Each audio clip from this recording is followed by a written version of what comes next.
Quelque chose semble nous dire aujourd'hui que la science n'appartient plus aux scientifiques, la spiritualité aux religions, la pensée aux philosophes, mais à l'humanité tout entière. Nous sommes le monde qui change.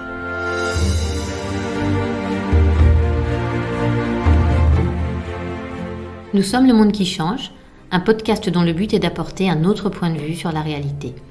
Avec Pascale de Gaillatis, physicienne et chercheuse transdisciplinaire, et Sandra Franc-René, journaliste.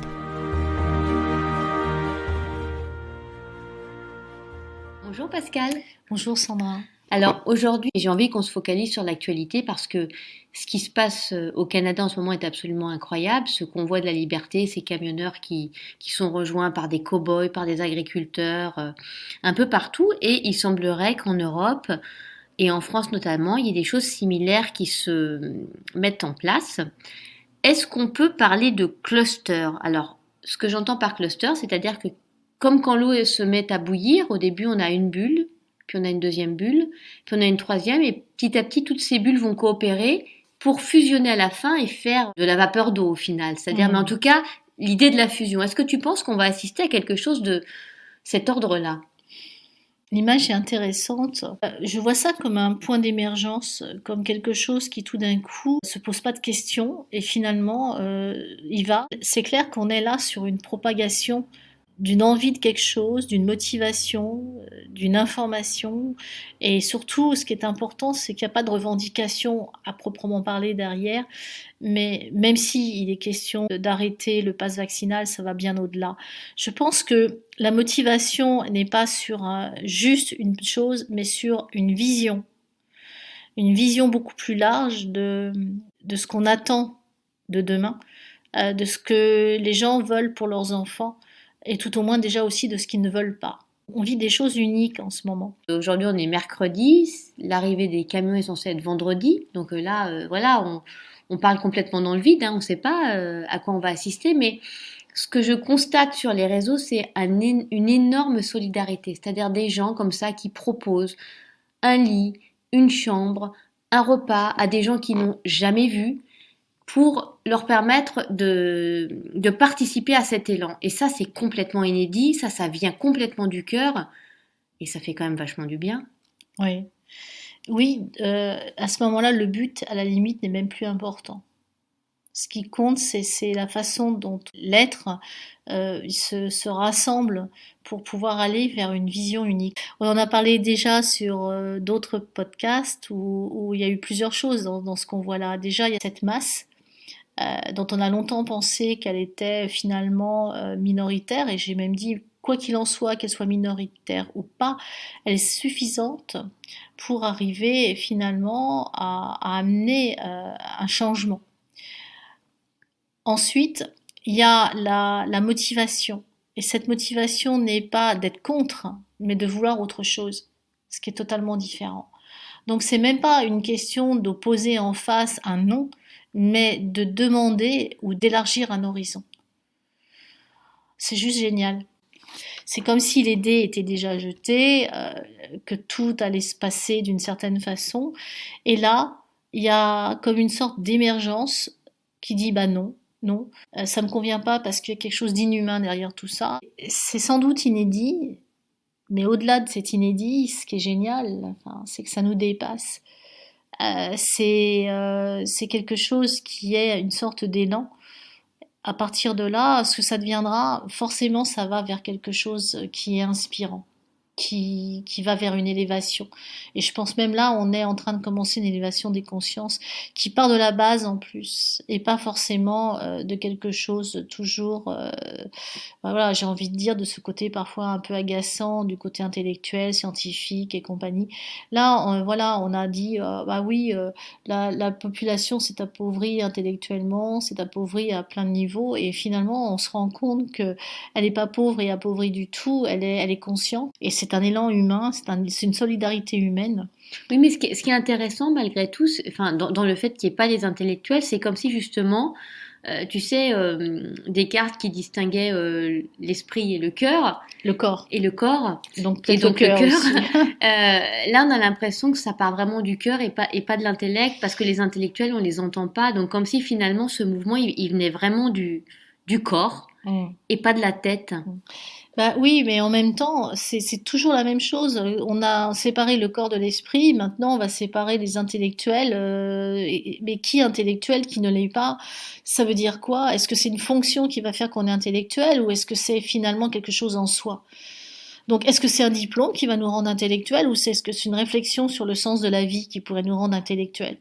Donc c'est ça, je veux dire, et tout ça c'est du discours. Ce qui compte c'est l'action. Et comme le disait Audiard, deux intellectuels assis iront moins loin qu'un con qui marche. En gros c'est un petit peu ça quand même. Et là je trouve qu'il faut arrêter de faire des clivages entre ceux qui pensent et ceux qui finalement conduisent des camions parce que ça n'a aucun sens. Mais est-ce que justement ça réhabilite pas tous ces gens qui conduisent des camions, tous ces Est-ce qu'ils ont cow-boys? besoin d'être réhabilités? Je pense que ce qui doit être réhabilité, finalement, c'est la solidarité, la liberté, la fraternité, parce qu'on n'y est plus. On n'y est plus. Il y a beaucoup de mots en ce moment qui reviennent, qui font référence à la Seconde Guerre mondiale, les collabos d'un côté, les résistants de l'autre. Est-ce que tu as l'impression qu'il y a quelque chose qui est en train de se rejouer de cet ordre-là? Dans ce qu'on peut appeler le champ mémoire, oui, parce que c'est comme si, effectivement, tant qu'on n'a pas réglé quelque chose, il ressurgit d'une manière différente, mais clairement, si on regarde un petit peu, on a les mêmes ingrédients. C'est-à-dire, C'est-à-dire que quand on voit le comportement des différents États sur les événements et notamment sur cette crise sanitaire, on voit bien que bah, la France, bon, on a déclaré qu'on était en guerre, donc déjà c'est pas anodin. Donc en guerre contre qui, contre quoi? C'est plutôt contre quoi, puisqu'il s'agit effectivement d'un virus.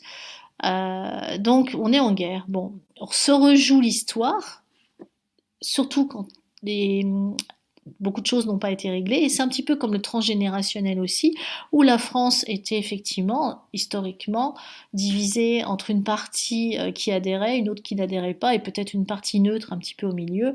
Mais clairement, ce qu'on a appelé d'une manière réductrice les collabos et les résistants. L'Allemagne était vainqueur. Il ne faut pas oublier que nous, on a perdu la guerre très très vite. L'Angleterre continuait le combat. Les États-Unis allaient devenir par la suite des alliés, mais des alliés de l'Angleterre essentiellement, puisque nous on avait déjà perdu, et puis les Canadiens aussi d'ailleurs. Donc si on revoit un petit peu le passé de cette Seconde Guerre mondiale, on se rend bien compte que se rejoue ce côté d'une participation plus ou moins engagée. Les Allemands défilent tous les soirs. Les Anglais se sont positionnés. C'est pas tant qu'on nous voit beaucoup, c'est qu'on est dans une forme d'ambivalence qu'on n'a toujours pas réglée. est-ce que ce qui se passe en ce moment est un moyen pour nous de régler cette ambivalence? C'est plus que ça, c'est un moyen pour nous de grandir, de devenir adulte, c'est-à-dire de se responsabiliser sur ce qu'on rencontre, de ne plus chercher un sauveur. Et c'est aussi un moyen, forcément si on grandit, d'élévation de la conscience. Ce qui est intéressant, Sandra, c'est que nos adversaires nous obligent à nous dépasser. C'est-à-dire? Ça veut dire par là que c'est comme si c'était un accélérateur. Je pense qu'on était dans une sorte quand même de ronronnement. On voyait des choses à la télévision, sur Facebook. L'information qui descend par strates comme ça, c'est un peu le principe de Facebook, ça, une information en chasse une autre. Et puis on regarde, et puis des fois on est révolté, oui, derrière un écran d'ordinateur ou un téléphone. Parfois on est content, parfois on sourit, parfois on s'amuse, parfois voilà.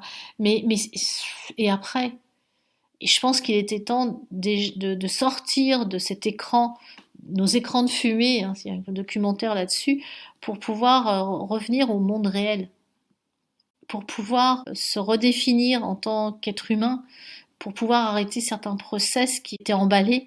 Comme disait Alain Souchon aussi, on avance, je ne sais plus exactement les termes. On avance, on avance, on avance. J'ai Ouais, pas c'est la suite ça. non plus. Voilà, c'est ça. Et en tout cas, ça en dit long sur le fait de ne pas réfléchir sur ce qu'on produit, sur ce qu'on fait, sur ce qu'on consomme. Et là, maintenant, je pense qu'on est en train de rétro-pédaler en quelque sorte.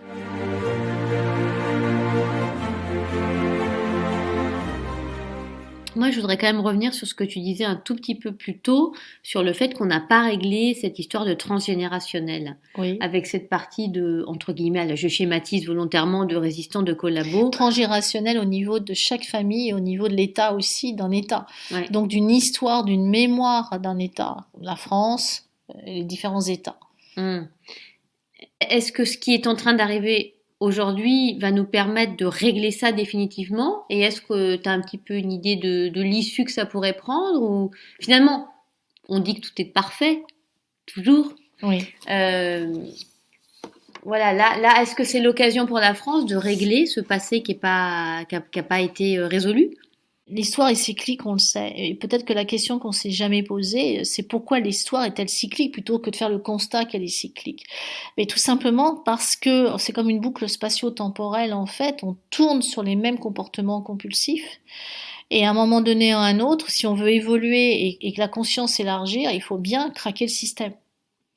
Et c'est ce qui se passe aujourd'hui, sauf qu'on n'est pas seulement sur un process, on peut dire, d'une répétition de conflits, de guerre, mais sur un process de changement d'espèce. C'est-à-dire qu'on est en train de basculer d'un espace qu'on a vu comme étant limité.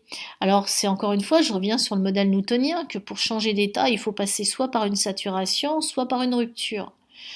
Mais on est en train de basculer maintenant vers une autre dimension qui fait que c'est important de libérer tout ce qu'on ressent en nous, ce qu'on appelle des émotions. Et donc là, on est sur quelque chose pour amener une émergence de quelque chose. Et là, je pense qu'on est en train de régler définitivement tout ce qu'on n'a pas réglé, effectivement. Mais pas pour seulement le régler, mais pour basculer vers une autre vision de la réalité, une autre façon d'être en relation avec le monde.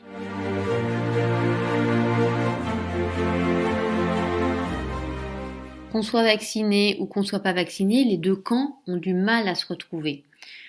Est-ce que c'est le moment d'accepter de faire fi de tout ça et de se dire que finalement, vacciné, pas vacciné, c'est pas le problème?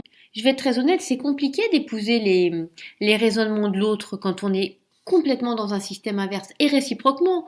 J'ai un certain point de vue, j'ai certaines positions. J'ai du mal à épouser celles des personnes qui partagent pas les miennes, mais je conçois que ce soit aussi compliqué pour la personne qui est en face de moi. Bravo. Ouais, Donc, sauf que je le conçois, c'est pas pour ça que c'est facile. Mais ça, c'est pas grave que ça soit facile, difficile. L'essentiel, c'est de concevoir. L'essentiel, c'est de se dire que l'autre, il a le droit de ne pas penser comme toi. Et ça s'appelle la tolérance.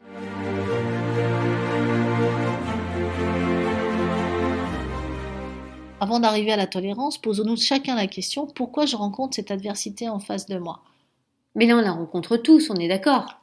Enfin, disons qu'il y a deux clans qui s'opposent. Il y a le clan de ceux qui ont raison et de ceux qui ont tort, et c'est comme si c'était les médias qui décidaient de qui a raison et de qui a tort. Parce qu'on n'est pas sur des faits, on n'est que sur des opinions actuellement. Mais c'est ce qui fait que c'est si difficile d'épouser la thèse de l'autre. On n'a pas à épouser la thèse de l'autre. Enfin, pas de l'épouser. On a à respecter la thèse de l'autre. Ouais. Mais c'est ce qui est difficile quand on a l'impression qu'on fait partie de la mauvaise catégorie. Il n'y a pas de bonne ni mauvaise catégorie, il y a juste un alignement sur quelque chose auquel on croit. Toute croyance est respectable. Et après, à partir de là, ce qui compte, c'est que la personne se sente alignée avec son choix et ça ne regarde qu'elle.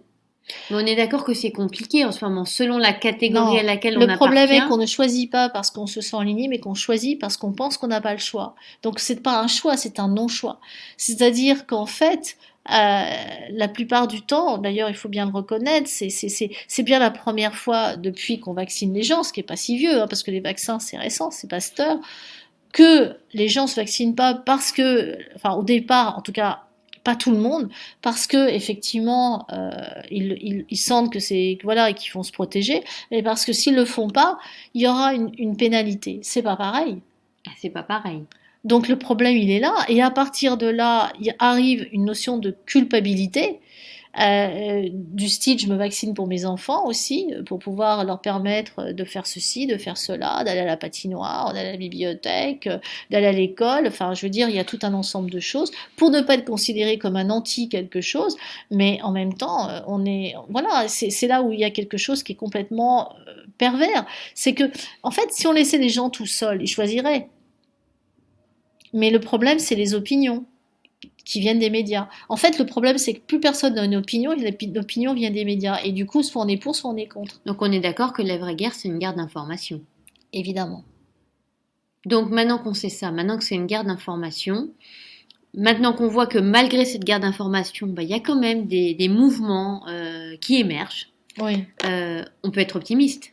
On peut avoir... Alors je sais que tu n'aimes pas ce mot optimiste. Non, non, je le déteste pas, Voilà. bien sûr.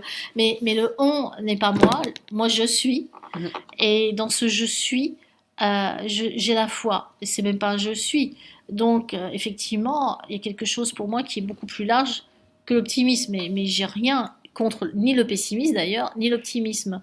Je ne me définis pas à partir de ça, je me définis à partir de la foi. Je suis quelqu'un de croyant finalement. Attention, je n'ai pas dit religieux, mais croyant, ça c'est certain. À partir de là, voilà, c'est ce que je crois, c'est ma conviction aussi, et je n'oblige personne à me suivre. Pour autant, j'ai ma certitude, et d'ailleurs personne ne pourra me détourner de ce que je crois. On est en train de voir en ce moment que cette crise sanitaire est en train de révéler beaucoup de choses a priori beaucoup moins jolies que ce qu'on pense. Et joli aussi. En fait, il y a rien de moche. Il y a que en fait, il faut pas considérer que ce qu'on va regarder, ça va être vraiment très laid, parce que sinon, effectivement, ça ne sortira pas. C'est important de voir tout, ce qu'on peut considérer comme étant la laideur et comme la beauté. Je pense que la beauté, d'ailleurs, c'est essentiellement la vérité. C'est rien à voir d'esthétique, mais en tout cas, on est en train d'aller vers la beauté parce qu'on est en train de se rencontrer, on est en train de se regarder dans le miroir, on est en train de traverser quelque chose, et à un moment donné ou un autre, la vérité va éclater, c'est certain. Mais pas forcément la vérité d'avoir raison, parce que c'est pas avoir raison, c'est pas de se dire ah bah voyez, voilà, voilà, la vérité c'est moi qui l'ai, et toi tu n'avais pas la vérité depuis le départ, tu étais à côté de la plaque. C'est pas de cet ordre-là, c'est ce qui se joue humainement.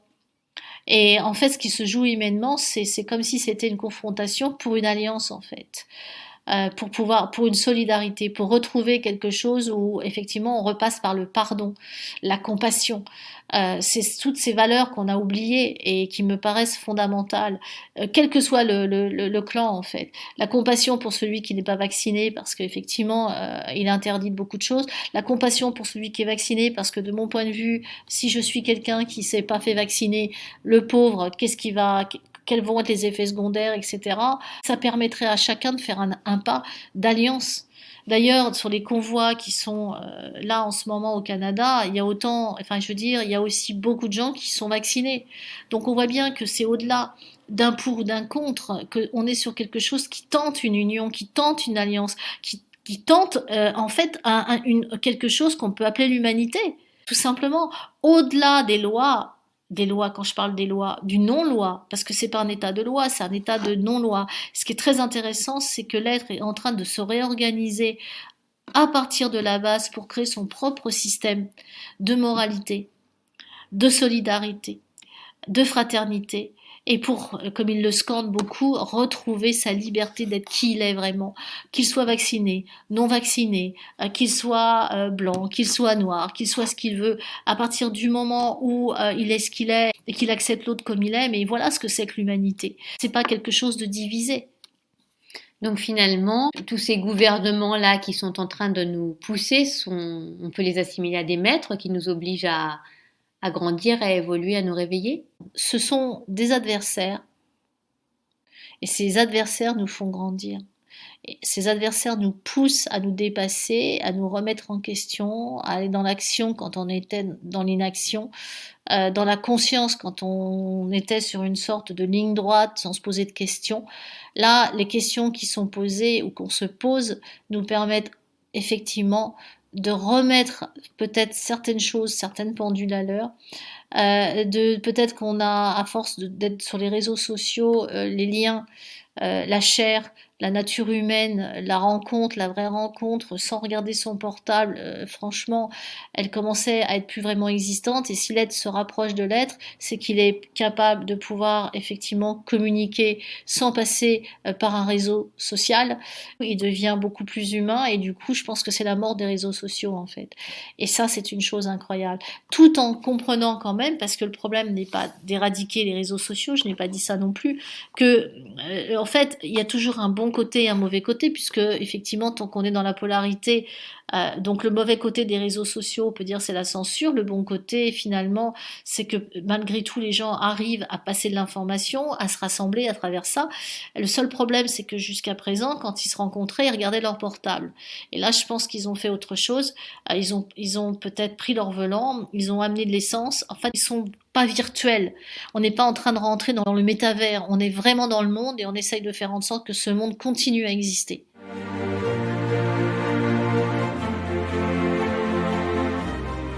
Face à cette crise de perception, cette crise sanitaire, bon, j'ai même pas envie de l'appeler autrement, on est en train de réaliser que le monde réel est beaucoup plus intéressant que le monde virtuel. Et en fait, la menace, on l'a créée de nous-mêmes. On nous a pas obligés à avoir dans la main des portables de plus en plus sophistiqués, de vivre des relations virtuelles. On s'est laissé tenter par ce genre de choses, peut-être parce qu'on a eu un senti ou pressenti finalement le fait, là, pour le coup, d'être sûr d'atteindre son objectif, son but, d'être suivi, d'être reconnu. Et là, maintenant, on se rend compte qu'on a fait fausse route. Mais c'est pas seulement les politiques, c'est pas seulement. On a fait fausse route à partir du moment où on s'est déconnecté de nous-mêmes en allant donner finalement notre attention à une image virtuelle. À partir de là, tout ce qu'on a vécu, c'est de la virtualité. Je pense que le virus a quelque chose de très virtuel aussi. D'ailleurs, le virus, c'est un code.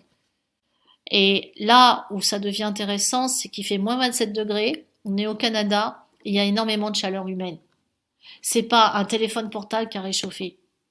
Et c'est pas un téléphone portable qui réchauffera la planète. En fait, et là je parle de chaleur humaine. Et il n'y a rien de mieux que la chaleur humaine. J'aurais rien d'autre à ajouter. Je te remercie Pascal pour cet échange. Avec plaisir Sandra.